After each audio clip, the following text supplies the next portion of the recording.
Welcome to 5 and 5 from the One Stop Co-op Shop, where I discuss 5 key elements of a game in about 5 minutes. I'm Michael Kelly, and today I'm looking at Deep Rock Galactic, the 1 to 4 player scenario-based dungeon crawler based on the popular video game. And no disclaimer for this one, I bought a used copy from one of our Discord members. I've never personally played the video game, but I love the concept of asymmetric characters in a fast-paced dungeon crawl. Does it live up to that promise? Let's find out and get to the list.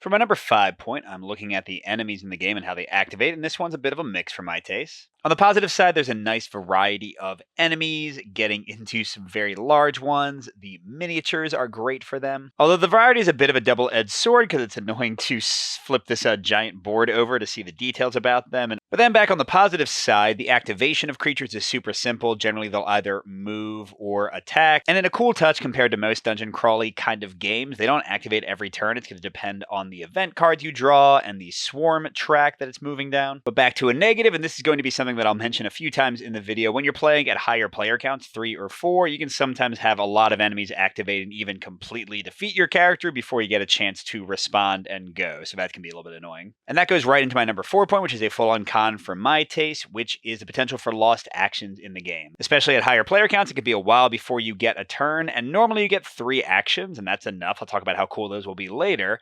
But if you get knocked down by a creature or an effect, which can happen pretty frequently, you're going to lose 2 of your 3 actions unless somebody else can pick you up. If you get stunned by a creature attack, you're going to lose 2 of your 3 actions. And then I find the dice luck in the game fairly frustrating because often you'll spend an action taking a shot and you won't roll what you need to roll and you'll have wasted an ammo and an action.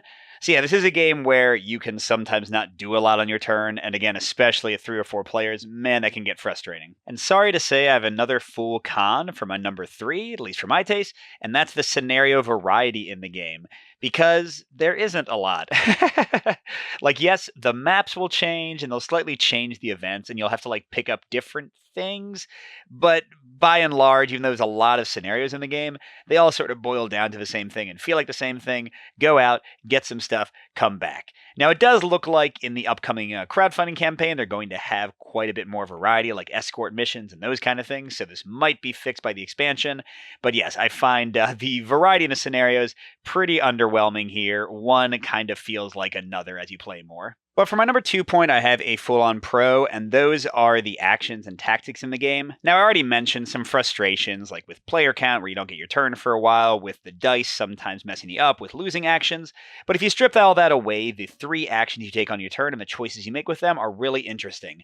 The core combat mechanics are pretty cool. You get to roll multiple dice, and then you can walk them to hit more than one enemy in a fun way. You have to match your weapons to enemy resistances. You're trying to traverse through these caverns and get over pits and dig through walls. You can call in drop pods to bolster your flagging resources. There's a lot of neat tactical choices in the game, and I mentioned some of the cooperative elements. You often want to stay near each other to be able to pick each other up if you fall down, to revive each other if you get knocked out, but then of course the missions are kind of encouraging you to spread out and collect things. So overall, just really nice, interesting action choices throughout the game. And then finally, my number 1, definitely a pro for my taste, and this is kind of I think the biggest selling point of the game, both for the online game and and those are the 4 different classes. And these are just a lot of fun to play around with, even with the scenario variety not being great, like playing with different classes and different combos of classes can really make that traversal I mentioned feel interesting because they each have different ways to kind of get around and help each other.